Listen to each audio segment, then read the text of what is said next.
We are sorry we are a little bit late, but it's still the same topic, China.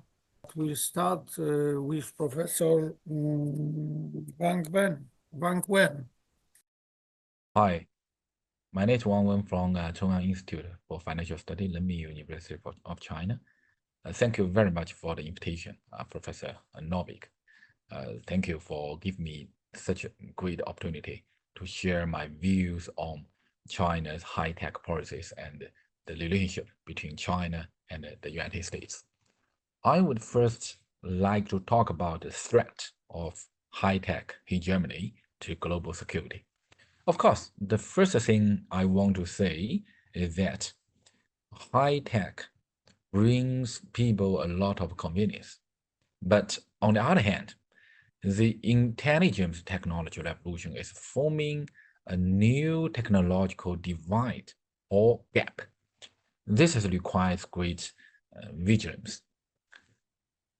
Among the top 20 economies in the world, 8 are countries and 9 are high-tech companies, including Microsoft, Apple, Google, Amazon, TSMC, Broadcom, and Samsung. The number of high-tech companies exceeds the number of countries.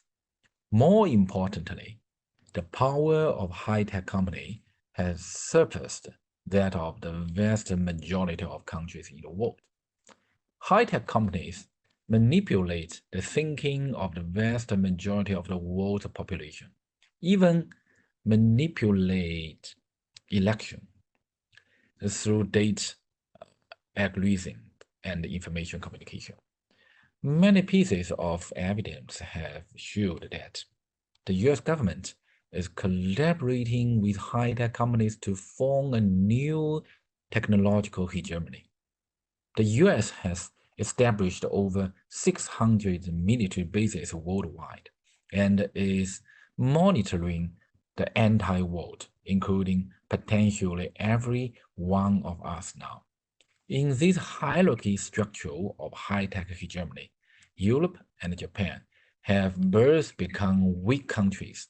Other countries and regions generally do not have high-tech companies and must rely on the United States. This is the biggest new threat to global security.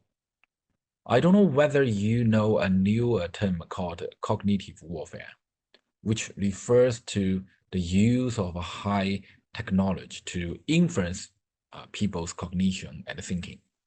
The question is, who is waging this cognitive war against us? We must think. We must generate cultural consciousness. Secondly, I would like to share with you the significance of China's technological rise. In the past decade, China has been the only country in the world to break free from United States control in high-tech independent innovation. China is becoming an independent high-tech force and is willing to share technological products equally and freely, including 5G stations, new energy vehicles, and photovoltaic products, etc. At present, China's 5G stations account for 60% of the world's total, but China's prices are only 40% of those dominated by the United States, which is cheaper and has better performance. Chinese brands account for 70% of the world's new energy vehicles, but their average prices are only 2/3 of those dominated by the United States. The Chinese photovoltaic industry accounts for over 80% of the global market share, and its price is only 10% of what it was 20 years ago when it was dominated by the United States and Japan. So it's very obvious that China is providing the whole world with a more favorable and equal high-tech lifestyle. It would not be long before our computer system become cheaper instead of relying on Microsoft. Ships will also be cheaper because China is rising now. From this perspective, China's anti-high-tech monopoly is the fundamental reason why the United States wants to contain China and launch a high-tech war. The third point, also the last point I want to share with everyone, is that we need a common progress of high-tech. China opposes the United States' small counter-yard high-war technological policy. The technology belongs to all mankind and cannot become a tool for a country's hegemony. Nor can it become a tool for a country to gain huge profits and monopolize.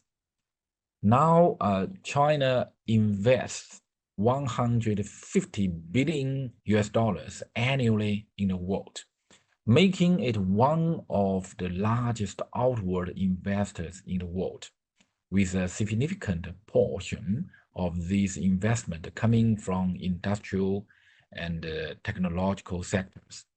China has never reserved technological skill transfer and sharing. In the past 2 years, I have conducted research in over 30 countries, including Brazil, Poland, Indonesia, the UAE, and Russia. I have personally witnessed that progress of China's technological cooperation in investing in various countries. Yes, we need technological equality, technological innovation, technological sharing, and technological progress. Without a common progress of technology, many countries will still be under the monopoly of the high-tech hegemony. If that's the case, there will be no hope for Africa's development in the future, no hope for Latin America, no hope for Central and Eastern Europe, including Poland. And even worse, if I simply imagine that some large companies in certain countries control AI, and then AI controls the world will become even more dangerous. This is a very serious topic. In response, China has proposed the Global AI Governance Initiative, and Europe has similar ideas. So I think we can cooperate more in the future. Thank you again for the wonderful invitation. Thank you.